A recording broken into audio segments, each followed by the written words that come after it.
जलता रहा अस्पताल और इलेक्शन की भागदौड़ में लगा रहा योगी।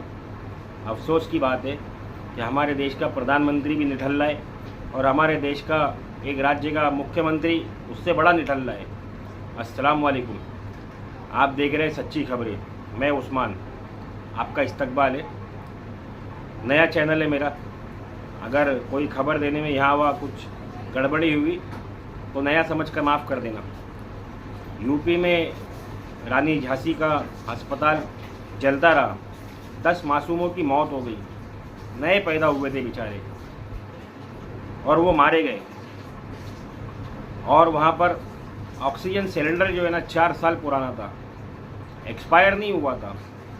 उस ऑक्सीजन सिलेंडर का इंतकाल हो गया था, निधन हो गया था। ऐसी सूरत हाल में हमारे देश का बेशरम और बेगैरत मीडिया और हमारे देश का बेशरम और बेगैरत प्रधानमंत्री और हमारे देश का बेगैरत और बेशर्म मुख्यमंत्री कटेंगे तो बटेंगे वाली राजनीति कर रहा है। कौन काटेगा और कौन बांटेगा ये देश जानता है। खास करके हमारे देश के मुसलमान और दलित इस बात को बहुत अच्छी तरीके से जानते हैं कि कौन काट रहा है और कौन बांट रहा है और कौन अंग्रेज़ों की सियासत पर अमल कर रहा है। सारा मामला और सारा खुलासा हमारे हाथ में है, लेकिन हम चाहते हुए भी बेबस है क्योंकि हमको धर्म नाम का एक जहर पिला दिया गया है। उन 10 बच्चों का क्या कसूर था जो उस अस्पताल में मारे गए? बाकी उन लोगों का क्या कसूर था जो उस अस्पताल में तकलीफ में आए? क्या कसूर था बहरेज के उन लोगों का जहाँ पर दंगे कराए गए? क्या कसूर था हिंदुस्तान के हिंदू और मुसलमानों का जो बांट कर काट कर राज करने वाली राजनीति हमारे देश के बेगैरत और बेशरम नेता कर रहे हैं, बीजेपी कर रही है। यही काम बरसों कांग्रेस ने किया। हमने सोचा कि उससे एक अच्छा विकल्प हमारे हाथ में है। एक प्रधानमंत्री हमको ऐसा चाहिए जो लोगों को जोड़ कर चले और लोगों के साथ में अच्छाई करके चले और महंगाई को ख़त्म करे और घुसपैठ को ख़त्म करे। न ये घुसपैठ को ख़त्म कर सके, ना महंगाई को ख़त्म कर सके, ना बांटो और काटो वाली राजनीति को ख़त्म कर सके। उल्टा इन लोगों ने इसमें ऐसी आग लगा दी कि आज हिंदुस्तान का एक व्यक्ति दूसरे व्यक्ति को देखकर, एक नागरिक दूसरे नागरिक को देखकर ऐसे गुस्सा और ऐसे नफरत में आ जाता है कि जैसे मानो वो एक दूसरे का कत्ल ही कर देंगे।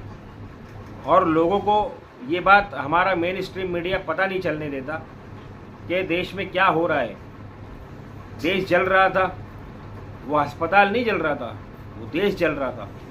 वो 10 मासूम बच्चे नहीं जल रहे थे, वो देश का भविष्य जल रहा था।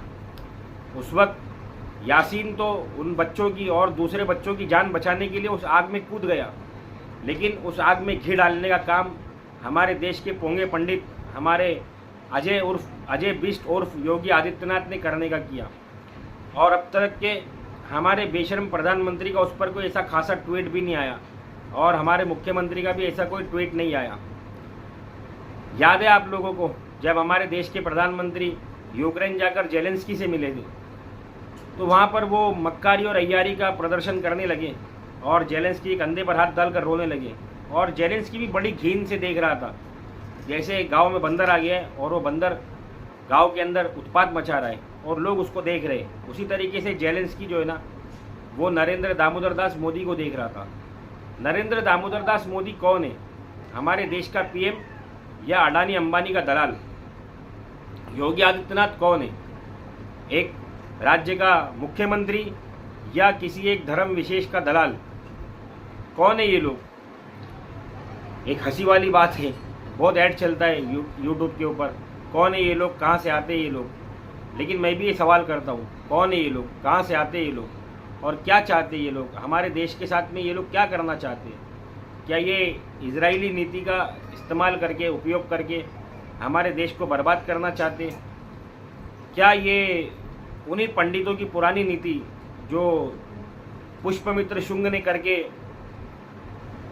किया था और हमारे देश को जलाया था, ये लोग उसी रास्ते पर चलना चाहते हैं और ये लोग वही काम करना चाहते हैं जो हमारे दुश्मनों ने हमारे साथ किया था, हिंदू और मुसलमान के नाम पर बांटकर। मेरे देश के तमाम लोगों से आज़ाना दरख्वास्त है, नम्र विनती है कि वो लोग होश में आए, जाग जाए और कल परसों और तरसों 3 दिन हमारे हाथ में है।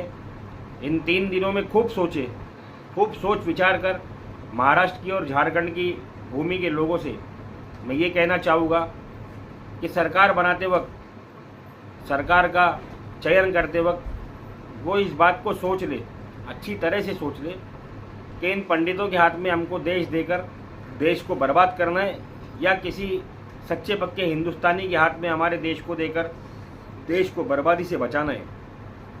मेरी आप सबसे अपील है कि अपने कीमती वोटों का सही इस्तेमाल करें, वरना बहरेज जल रहा था जब हमारे प्रधानमंत्री ने और हमारे मुख्यमंत्री ने कुछ नहीं किया, और परसों जब वो अस्पताल जल रहा था तब भी हमारे बेशरम बेगैरत प्रधानमंत्री ने और हमारे बेशरम बेगैरत मुख्यमंत्री अजय बिष्ट उर्फ योगी आदित्यनाथ ने कुछ नहीं किया। अगर आप लोग आगे भी इसी तरह से रहना चाहते तो आप लोग इसी तरह चलिए और जिताइए बीजेपी को। और आप लोग अगर इससे बाहर निकलना चाहते तो बाहर निकलने के लिए बदलाव की ज़रूरत है। बदलाव कीजिए सत्ता में, प्रशासन में, बदलाव कीजिए हुकूमत में, बदलाव कीजिए अपनी सोच में। अपनी सोच बदलिए और देश बदलिए।